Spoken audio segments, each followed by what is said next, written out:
Over the run of Star Trek the Original Series, fandom was treated to 79 episodes of the show, some good, some okay, some downright horrible.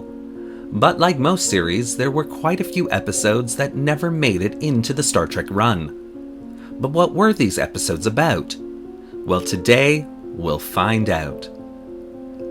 Hello and welcome to Backtrack, a web series that focuses on the background information on any given topic in Star Trek.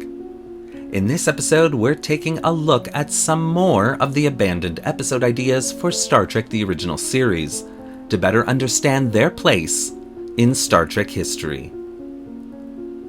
Well, here we are again. The circle of Star Trek is complete.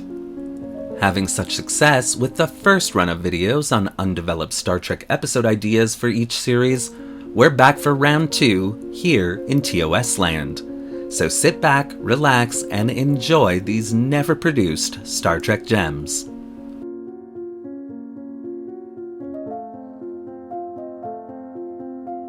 He Walked Among Us was a script written by Gene L. Coon and Norman Spinrad for Season 2 of Star Trek the Original Series. Gene Roddenberry approached Norman and gave him the task to write an episode for Milton Berle to star in. Berle was a fan of the show, and when he expressed interest in appearing on Star Trek, well, both the network and Roddenberry jumped at the chance. Also, since a tribal village set on the lot was available, Roddenberry told Norman to write a storyline that would utilize that beautiful set. The original story was about a primitive race called the Juggly, inexplicably having and using technology well beyond their capabilities. This would be one of those prime directive episodes, as it would be discovered that a Federation sociologist who wanted to do good for the planet and its people had given this advanced tech to the natives. And like previous PD episodes, the results of which would end up being disastrous. Norman wrote the script, which he was very proud of, and handed it in to Gene L. Coon, who in turn read through the entire story in one sitting and found it to be completely unusable and just badly written. Coon then rewrote the episode to become a comedy, a reoccurring theme in the second season of the show. The rewritten story involved a Federation health food nut taking over the planet, and of course breaking the Prime Directive, setting himself up as a god of the civilian population. Refusing to depart from the planet when asked, Captain Kirk has to wrestle with the larger issue, as the health nut has also been so tightly woven into the planet's society that Kirk can't force him to leave without completely disrupting the society itself. Norman was aghast at what Coon had done to his story. Wadding it up and heading straight to Gene Roddenberry's office, he asked Gene to shelve the script and not embarrass him by shooting this piece of trash. Roddenberry agreed, and the episode was not produced. And although the script was resurrected once more in the third season, it would be scrapped again, this time for good. Although I have a feeling that someone on Star Trek Voyager dug it up and used it as the basis for false prophets.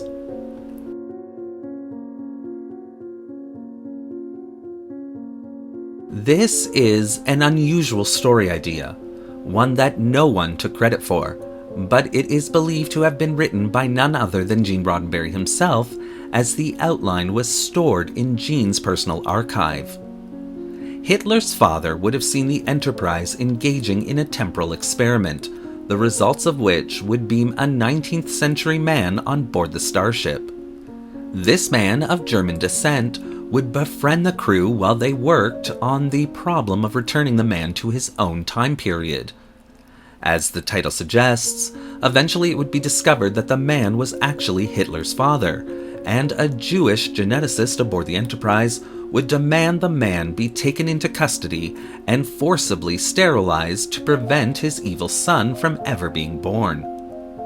It's a very bizarre tale, one that was turned down for various and probably obvious reasons.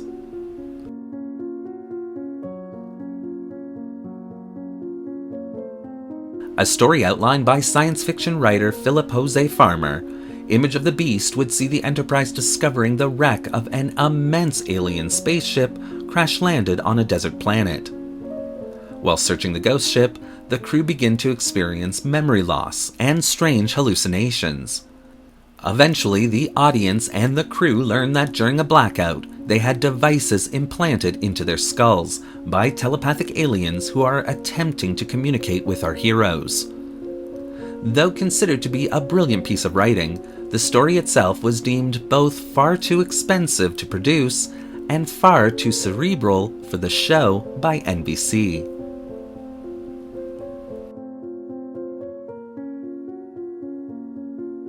Another story outlined by Philip Jose Farmer, Mere Shadows would see the Enterprise rescuing a woman from a wrecked ship, who in turn falls in love with Captain Kirk. Lovesick and angry that this is the one time Captain Kirk isn't interested in the girl, she arms herself with a phaser and is able to take over engineering, setting the ship hurtling through space at never-before-seen speeds. This causes the Enterprise to break through into a space void and gets trapped inside, only to later have the girl, Kirk, and Spock work together to get the ship back to normal space. This story was deemed far too expensive to produce on the third season's budget. However, elements of the story would end up in the episode Is There in Truth No Beauty?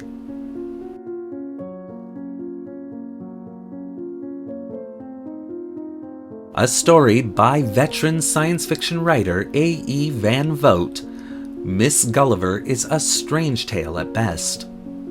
While conducting experiments on board the Enterprise in an attempt to be able to regrow limbs, Lieutenant Gulliver finds herself at the mercy of an accident, which leads her to grow to a gigantic size.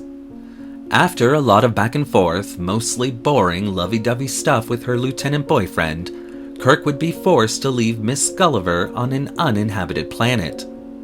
It's at this point that her lover lieutenant would recreate the accident so he would grow gigantic as well, and joins Miss Gulliver on the planet's surface, where the two decide to create a brand new race of gigantic humans, becoming the metaphorical giants Adam and Eve. Robert Justman axed this idea right out of the gate as being absolutely ridiculous and completely unproducible.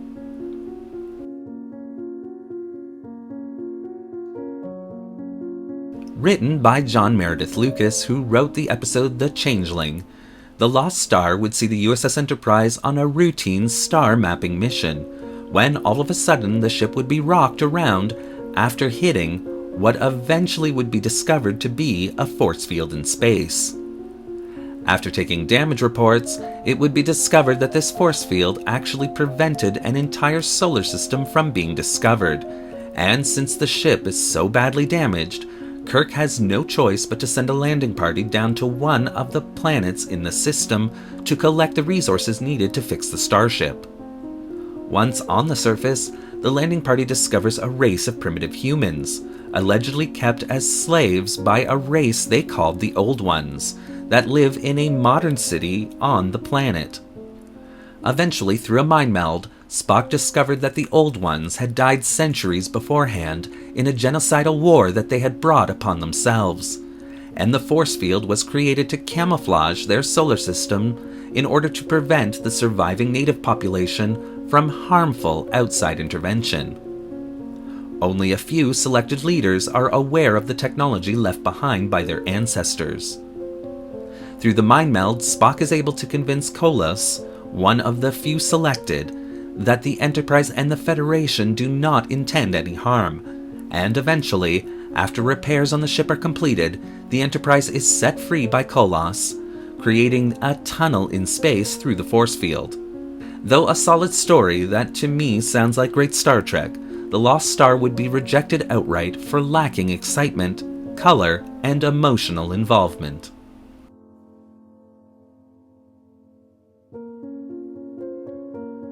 A story outlined by Catherine Turney and John Collier, the Orchid people would see the Enterprise answer a distress call from an unexplored planet. Despite objections by Spock, Kirk decides to lead a landing party to the surface to investigate the situation. and once there finds 2 exceptionally gorgeous men and 1 exceptionally beautiful woman on the planet's surface. Beamed aboard the Enterprise, these 3 aliens turn out to be irresistible to anyone they turn their charms towards. The 2 males try to seduce the female crew members, while the female tries to seduce Captain Kirk. In the end, it turns out that the aliens feed on the life energy of those they seduce, and that's how their race had died out, by the stronger ones nourishing themselves on the energy of the weaker ones. At some point in the past, the 3 survivors had made a pact that they could never use their fatal powers against each other, and now they have a large food supply, that of the Enterprise crew. In the end, Kirk and an unaffected Spock are able to trick the aliens and return them to the planet's surface, placing warning markers in orbit of the planet so no further starships will be tricked by the little love devils. The production staff of the show loved the idea, and ended up buying the rights to the story.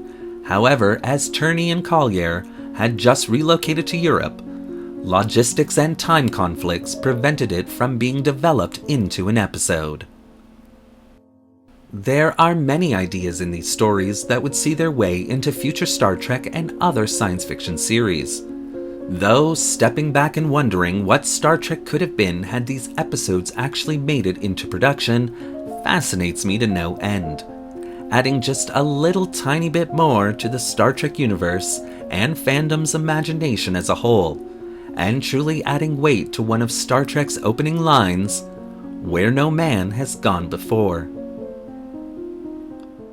Thank you for watching today's episode of Backtrack. What do you think of these abandoned episode ideas? Which ones would you have loved to have seen?